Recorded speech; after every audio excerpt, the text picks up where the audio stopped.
हमारे YouTube channel ज्ञान संग्रह इंस्टीट्यूट में आपका वेलकम है। आज हम लोग क्लास 12 के चैप्टर नंबर 2 केमिस्ट्री का मोस्ट ऑब्जेक्टिव क्वेश्चन को देखेंगे। मोस्ट वीवीआई ऑब्जेक्टिव क्वेश्चन को क्या देखेंगे जो एग्जाम इंटरव्यू से बहुत इंपॉर्टेंट है। यह क्वेश्चन हर साल एग्जाम में बहुत बार रिपीट हुआ है। आइए इन क्वेश्चन को हम लोग सॉल्व करते हैं। जो फर्स्ट क्वेश्चन है वो कह रहा है कि किसी बिलियन में 2 या 2 से अधिक घटकों को क्या कहा जाता है।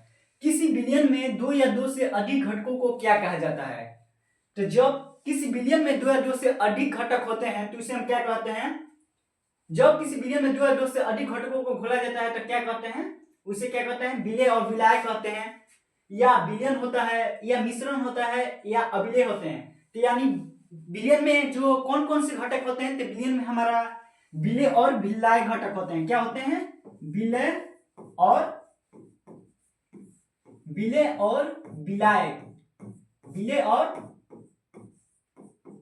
विलायक। जो विलयन में घटक होते हैं वो क्या होते हैं, हमारा विलय और विलायक। तो विलयन में क्या होता है, जो सबसे कम मात्रा होता है उसे हम क्या कहते हैं, विलय कहते हैं। विलयन में जिसका सबसे कम मात्रा होता है उसे हम क्या कहते हैं, विलय कहते हैं। और विलयन में जिसका सबसे अधिक मात्रा होता है, उसे क्या कहते हैं, हम लोग विलायक कहते हैं। तो विलयन में कितने घटक होते हैं, तो विलयन में कितने होते हैं घटक, 2 होते हैं। विलयन में कितने घटक होते हैं, 2 घटक होते हैं या 2 से अधिक घटक होते हैं, जिसका नाम है हमारा विलय एंड विलायक। विलय और विलायक। और विलय में क्या होता है हमारा, विलय में क्या होता है, तो विलय में क्या होता है कि विलयन में इसका मात्रा क्या होता है, कम होता है। विलय का मतलब क्या होगा हमारा, विलयन में क्या इसका मात्रा कम हुआ। विलाय का मतलब होगा कि विलयन में सबसे अधिक मात्रा होगा। क्या होगा, विलय की अपेक्षा क्या होगा, विलायक में उसकी मात्रा क्या होता है, अधिक होता है। तो इसलिए इसका राइट आंसर हो जाएगा हमारा ऑप्शन ए। क्या होता है, ऑप्शन ए इसका राइट आंसर हो जाएगा।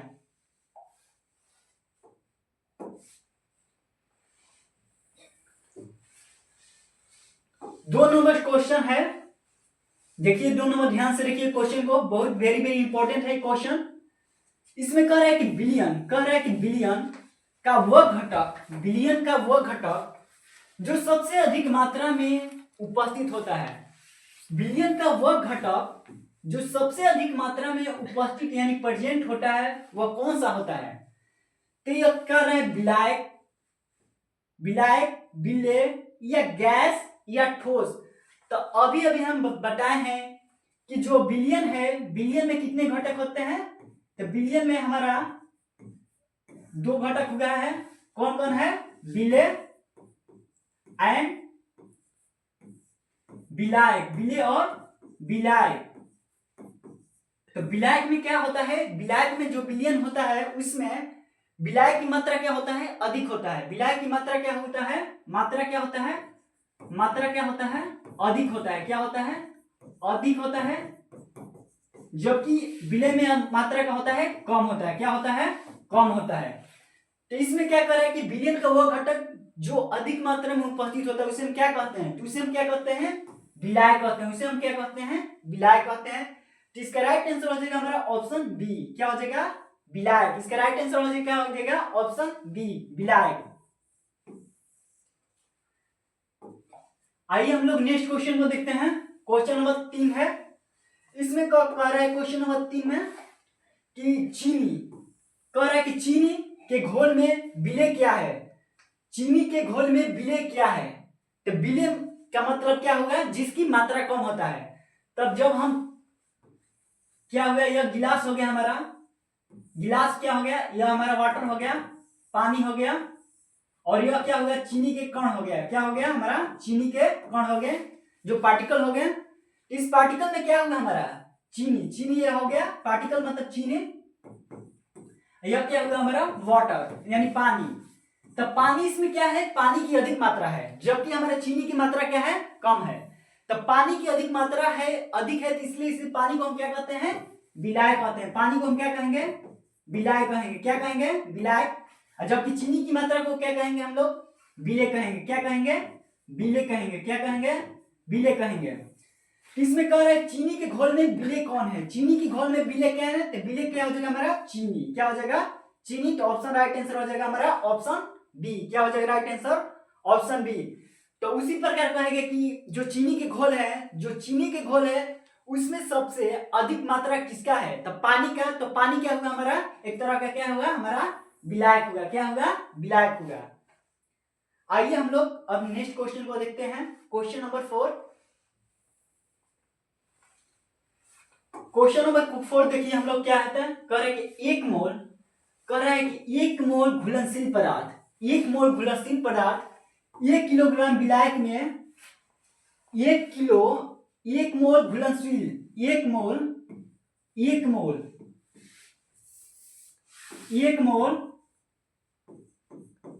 मोल जो है, 1 मोल पदार्थ को हम 1 केजी विलायक में क्या करते हैं? घोलते हैं।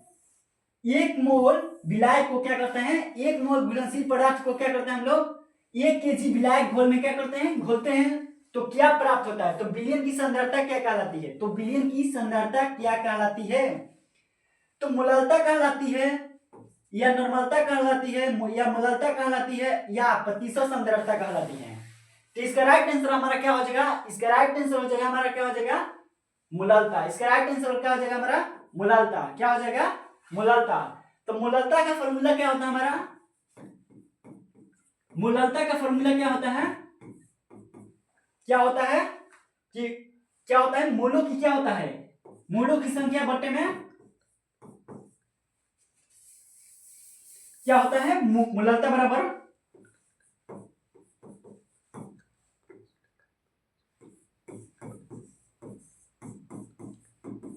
मोलों की संख्या बट्टे में प्रति केजी विलायक, प्रति केजी विलायक की मात्रा। क्या हो जाएगा? प्रति केजी मोलों की संख्या बट्टे में प्रति केजी विलायक की संख्या। तो यानी 1 केजी 1 मोल घुलनशील पदार्थ को 1 किलोग्राम विलायक में घोलने पर क्या प्राप्त होता है हमारा? तो इसका राइट आंसर क्या हो जाएगा हमारा? मोललता। इसका राइट आंसर हो जाएगा हमारा मोललता। ऑप्शन सी इसका करेक्ट आंसर हो जाएगा। आइए अब नेक्स्ट क्वेश्चन को हम लोग देखते हैं। क्वेश्चन नंबर 5 को। क्वेश्चन नंबर 5 कह रहा है कि मोलरता की एसआई यूनिट क्या है? जो मोलरता है, मोलरता का एसआई यूनिट क्या है? क्या है? एसआई यूनिट क्या है? तो मोलरता का हमारा क्या होता है? मोलरता का एसआई यूनिट क्या होता है हमारा? तो मोलरता का एसआई होता है मोल प्रति लीटर। क्या होता है? मोल प्रति लीटर। इसका राइट आंसर क्या हो जाएगा हमारा? Option B. ऑप्शन बी क्या हो जाएगा? मोलरता का एसआई मात्रा क्या होगा हमारा? मोल प्रति लीटर। इसका राइट आंसर हो जाएगा हमारा ऑप्शन बी। आइए नेक्स्ट क्वेश्चन को देखते हैं हम लोग। क्वेश्चन नंबर 5 कह रहा है कि क्वेश्चन नंबर 6 में है कि मोलरता की इकाई यूनिट क्या है? मोलरता का एसआई यूनिट क्या है? तो एसआई यूनिट क्या हो जाएगा इसका? तो मोलरता कहेगा तो क्या होता है? मोल प्रति क्या होता है? मोल प्रति केजी। मोल प्रति क्या होता है? केजी। मोल प्रति केजी। और वही कहेगा कि मोलरता का एसआई यूनिट क्या हो जाएगा? मोलरता का एसआई यूनिट क्या होता है? मोल प्रति लीटर। तो कह रहे हैं मोलरता का एसआई यूनिट क्या है? मोलरता का एसआई यूनिट क्या है? तो हमारा क्या हो जाएगा? मोल प्रति क्या हो जाएगा? इसका राइट आंसर हो जाएगा हमारा मोल प्रति केजी। क्या हो जाएगा हमारा? मोल प्रति केजी। राइट आंसर हो जाएगा क्या? Option A. Option A.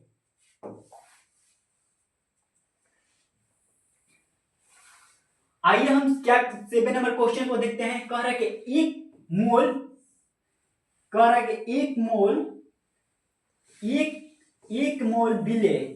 विलेय को 1 लीटर विलियन में घोलने से जो सांद्रता प्राप्त होती है उसे हम लोग क्या कहते हैं?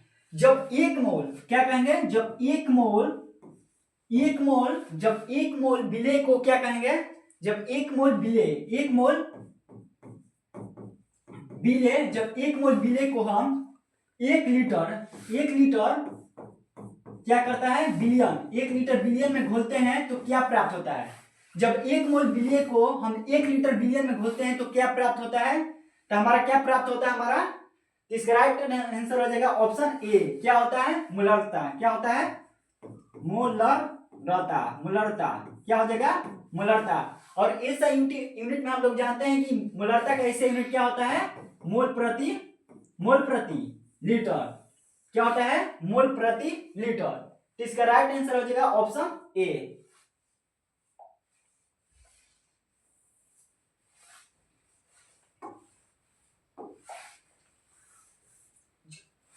एट नंबर क्वेश्चन है कि जब विलायक में विलेय घुलता है, जब विलायक में विलेय घुलता है तो वाष्प दाब क्या होता है, बढ़ता है या घटता है या समान रहता है या पहले घटता है फिर बढ़ता है।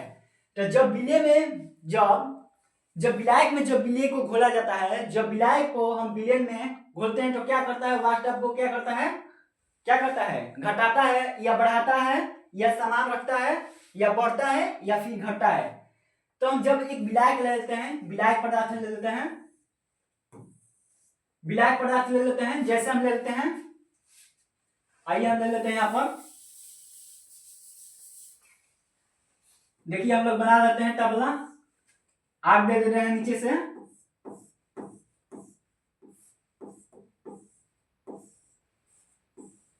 यहाँ पर देखिए पानी, इसमें वाटर है, ठीक है, वाटर है, क्या है, पानी है, क्या है हमारा, वाटर है। क्या हुआ हमारा, यह वाटर हुआ, भाप बन के निकल रहा है, ठीक है। इसका वाष्प अभिदाब क्या है, इसको ढक्कन से टोक देने पर वाष्प दाब क्या हुआ, यहाँ पर अधिक है। तो जब इसमें जब हम लोग क्या करते हैं, जब किसी पदार्थ को, जैसे मैं लेते हैं दाल ले लेते हैं, जब इसमें दाल को डालते हैं तो इसका वाष्प दाब क्या हो जाता है, हमारा कम हो जाता है। क्या होता है, कम हो जाता है। तो यहाँ पर क्या होते हैं, दाल ले लेते हैं, यह क्या हो गया हमारा, पानी, क्या हो जाए, पानी, क्या ले लेते हैं, पानी। जब हम लोग किसी कुकर को हम लोग आग पर बैठाकर उसमें पानी डालते हैं और खोलने के बाद क्या वाष्प निकलने लगता है, और वाष्प उस समय क्या होता है, हाई रहता है, और जब उस वाष्प में हम लोग दाल डालते हैं तो उसके वाष्प दाब को क्या करता है, घटा देता है। क्या करता है, घटा देता है। तो इसलिए इसका राइट आंसर हो जाएगा, क्या हो जाएगा, ऑप्शन बी, क्या है, घटता है। जब विलायक में विलेय घुलता है तो वाष्प दाब क्या होता है, घटता है। क्या होता है, घटता है। इसलिए राइट आंसर ऑप्शन बी हो जाएगा।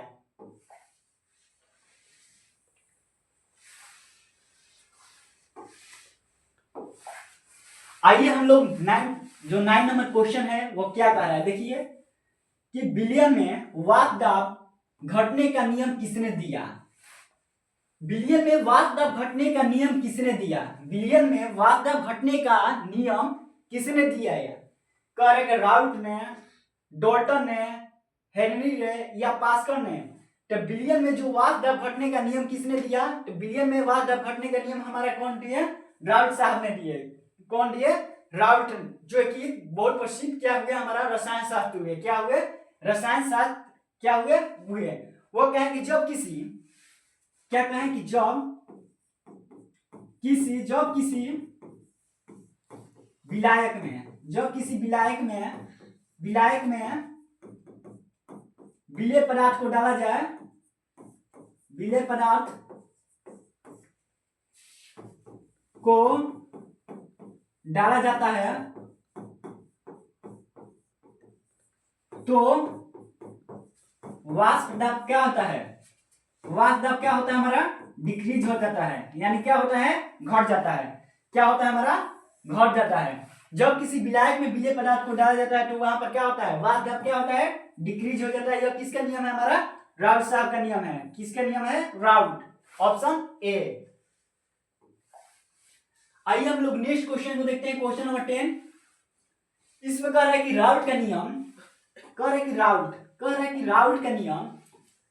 राउट का नियम किस प्रकार के विलयन पर लागू होता है। जो राउल्ट का नियम है किस प्रकार के विलयन पर लागू होता है, तो आदर्श विलयन या अनादर्श विलयन या कोलाइड विलयन या आयनिक विलयन। तो जो राउल्ट के नियम का नियम है जो वो किस विलयन पर के लिए लागू होता है, तो वह हमारा आदर्श विलयन के नियम पर लागू होता है। इसलिए इसका राइट आंसर ऑप्शन ए हो जाएगा। क्या हो जाएगा, ऑप्शन क्या हो जाएगा, ए होगा। और राउल्ट के नियम से क्या होता है, एंट्रोपी में क्या होता है, चेंज नहीं होता है। राउल्ट के नियम के अनुसार क्या होता है, एंट्रोपी में उसका चेंज नहीं हो सकता है। आइए हम लोग नेक्स्ट क्वेश्चन को देखते हैं।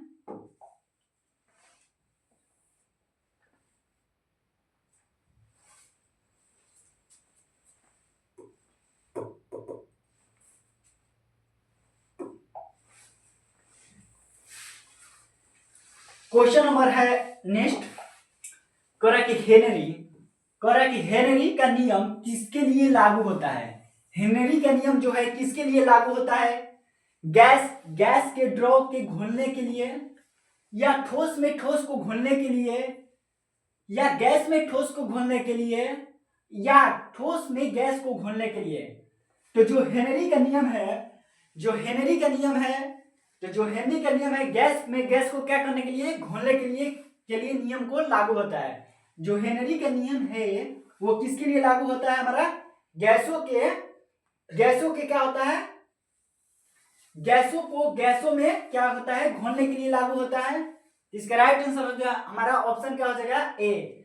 गैसों के किस में घोलने के लिए, ड्रॉ में। गैसों के किससे घोलने के लिए, ड्रॉ में। किस में घोलने के लिए, गैसों को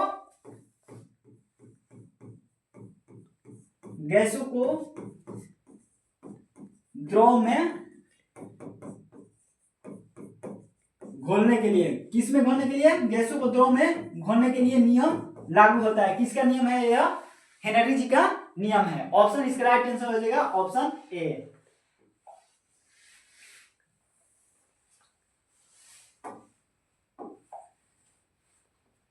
नेक्स्ट क्वेश्चन है हमारा, हेनरी का नियम बताता है। हेनरी का नियम है क्या बताता है, हेनरी का नियम है जो क्या बताता है। आइए क्या ऑप्शन दिया है इसमें देखते हैं ऑप्शन को। कह रहे कि दाब बढ़ाने से गैस का विलेयता बढ़ती है, दाब बढ़ाने से गैस की विलेयता बढ़ती है, या दाब घटाने से बढ़ती है, या ताप बढ़ाने से बढ़ती है, या कोई प्रभाव नहीं पड़ता है। तो हेनरी जी का नियम बताता है कि दाब बढ़ाने से गैस की विलेयता क्या होती है। जब किसी हम मान लीजिए ले लेते हैं, यहां पर पंप ले लेते हैं, ठीक है, इसमें क्या लेते हैं, पंप ले लेते हैं। यहां पर क्या हो गया, मॉलिक्यूल हो गया, ठीक है, गैस हो गया, फर्स्ट गैस, ठीक है, फर्स्ट गैस क्या हुआ, फर्स्ट गैस। एन ले लेते हैं, दूसरा गैस ले लेते हैं, इसमें सेकेंड गैस, ठीक है, सेकेंड गैस। और जब इस पर हम प्रेशर देंगे, क्या हो गया, जब इस पर हम प्रेशर देंगे तो यह क्या होगा, गते क्या हो जाएगा, इसको क्या होगा, दबाते जाएगा, तो क्या हो जाएगा, यह छोटा होता जाएगा, क्या हो जाएगा, यहाँ पर संपिंडित होता जाएगा, क्या हो जाएगा, यहाँ पर संपिंडित होता जाएगा, जिसके कारण क्या हो जाएगा, इसका क्या हो जाएगा हमारा। तो हेनरी जी का नियम बताता है कि क्या दाब बढ़ाने से गैस की विलेयता क्या होती है, हमारा बढ़ती है। क्या होती है, विलेयता क्या होती है, बढ़ती है। ऑप्शन इसका राइट आंसर हो जाएगा ऑप्शन ए, क्या होगा, बढ़ती है। आइए हम लोग देखते हैं नेक्स्ट क्वेश्चन। कह रहा है कि आदर्श विलयन में जो डेल्टा एच है, जो ऊष्मा में जब परिवर्तन होता है, जब ऊष्मा में परिवर्तन होता है तो ऊष्मा में परिवर्तन कितना होता है। तो यह नियम राउल्ट क्या है, किसका नियम है, आदर्श विलयन का जो कंसेप्ट है वो राउल्ट का नियम क्या है। तो यानी कहना है कि आदर्श विलयन में डेल्टा एच परिवर्तन होता है। तो इसका राइट आंसर हो जाएगा हमारा शून्य। यानी आदर्श जो विलयन है, आदर्श विलयन में डेल्टा एच का मान क्या हो जाता है, 0। यानी उसके जो तापमान में कोई परिवर्तन नहीं होता है, क्या होता है, तापमान में कोई चेंज नहीं होता है, तो इसे हम क्या करते हैं, आदर्श विलयन। और इसका एंट्रोपी भी चेंज नहीं होता है, उसे हम आदर्श विलयन करते हैं, ठीक है। तो आदर्श विलयन में जो ऊष्मा की परिवर्तन होता है वो क्या होता है, शून्य होता है। इसलिए इसका राइट आंसर हो जाएगा हमारा ऑप्शन सी, ऑप्शन सी।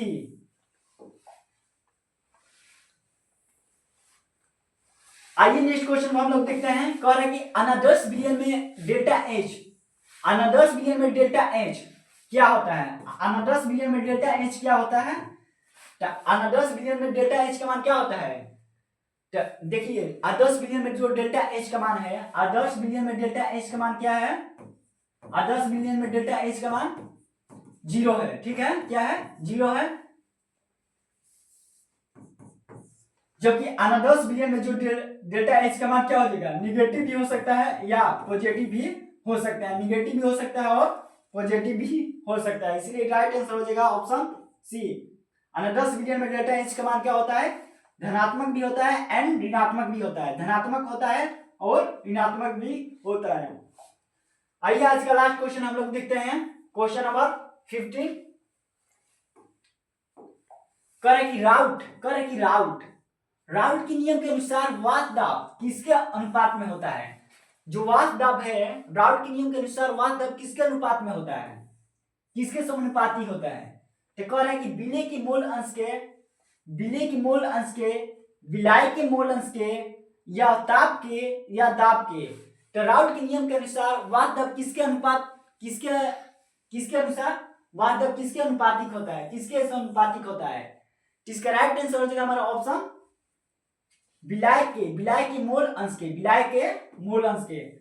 राउट के नियम के अनुसार वात दाब किसके अनुपातिक होता है? तो विलाय के मोल अंश के। किसके अनुपात से होता है? तो विलाय के मोल अंश से। ऑप्शन इसका राइट आंसर हो जाएगा ऑप्शन बी। आज के लिए बस इतना। अगर वीडियो अच्छा लगा तो लाइक, सब्सक्राइब, कमेंट जरूर कीजिए।